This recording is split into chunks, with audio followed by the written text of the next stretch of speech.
استاد به میاشت نو هغوی به ناست وو او چې استاد دوه ورځې وروستو شي نو دنیا روانه شوه نو یې لاړم غرشتو ته نو مولانا صاحب ته مې ویل چې جي دې علالین لږې خو دې حدیث چل نه و راځي دا شرک فی التسمیه او شرک فی التسمیه خو ټیک نه دی او حدیث د څومره یې پرې راوړی دی ترمذي حسن صحیح ویلی دی حسن صحیح ویلی دی بس مولانا صاحب ومویل چې او حسن صحیح ورته ویلی دی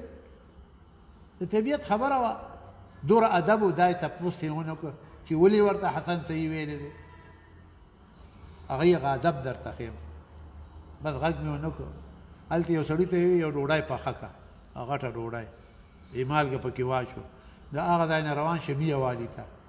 د یو حدیث له ګورې یو حدیث له میه والي ته روان شه حضرت حسین علي رحمت الله علیه د ترجمې استاد حسین علي رحمت الله پیر یم استاد یم دوه درې شپې کړې وې نو هغه چې هلته ورسېده پیاده و پیسه چېرته وه جدي ملک ولاړ چې هلته حضرت څخه ورسېده هلته یې وي جي جلالین ټول لګي خو دې حدیث په پته نه پوهېږي دا حدیث حسن صحیح ورته ویل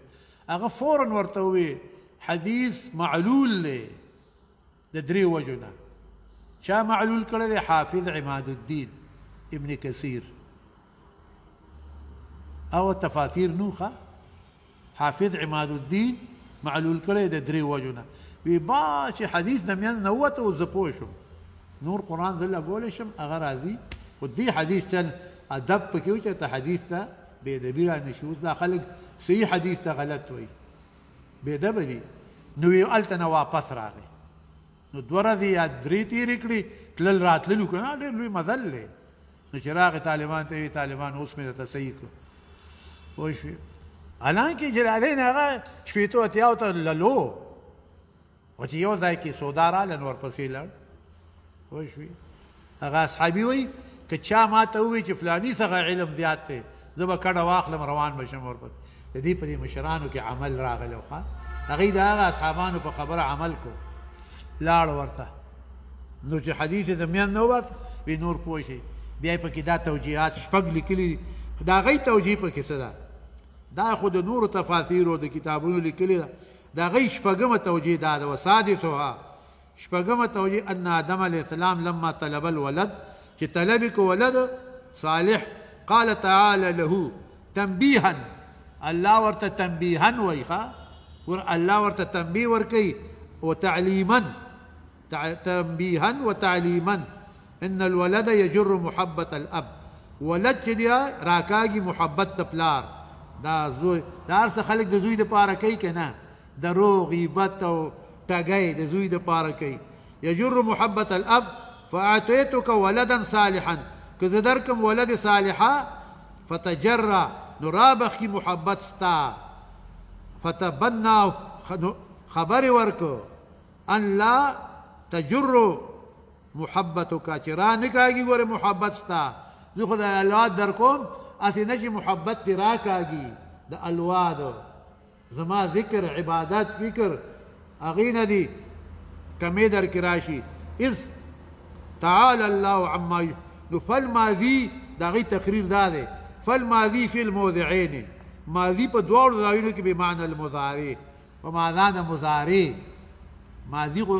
مخکې ته معنی آینده کې دله درکم نو ماضي دواړو ځایونو کې په معنا د مضارع ده فلما آتیتکما ولدا اتجعلان له شرکاء فی المحبة نو تاسو به ګرځوئ دی ولد لره په محبت کې والحال حال دا تعالی عما یشرکون فحاصل الآیات حاصل د آیات دا دی انه اول ولدا یطلبه آدم دا اول ولد دی چې طلبو آدم علیه السلام حوا فاخبرهم الله خبر ورکړو دي دواړو ته الله تعالی انی اعطیتکما زه در کوم تاسو ته ولدا فتغلبها نو غالب نشي دا ولد په تاسو الله یجر محبتکما الیه چې دواړو محبت را نه کاږي د دواړو ځان ته هسې نه چې تاسو ځان ته را کاږي نو تنبیه ورکوي الله پیغمبرانو له مطلب دا غي دا دی الله ولا تنبیه ورکړه چې اولاد در کوم خو محبت دې رانه کاږي زما د یاداش نه انما اموالکم و اولادکم فتنه دا خو فتنه ده سړی راکاږي دی اولاد دی خلق خراب نه کو نو نو دا ورته نو جعلا له شرکا وما صدرهما الشرك او نه ده صادر شوی د آدم علیه السلام نه شرک بوی ته نه ده حاضر شوی صادر شوی اذ تعالی عما یشرکون فافهم فانه من مذله الاقدام كما تراه والله اعلم بالصواب نہ ہر جائے مرکب توا تاختن کہ جاہا سپر بایدن داختن مرغان قاف دانن آئین بعد مرغان قاف دانن آئین بادشاہی بازر چه گاہ گاہی دا بازم پسر مانے داتے قلادہ لگی باز پیجے نہیں قلادہ ہی پسر بازر چه گاہ گاہی برسر نہد قلائے دا باز پسر قلادہ لگی کہ زد مرغو بادشاہیم ورتوی نہیں مرغان قاف دانن آئین بادشاہی مارغان د کوئی قاف پوئیگی پا قانون د بادشاہ تو پس پوئیگی پھر دغا کے لیکن با دیر خلق لگیائی دا یاد ساتی دا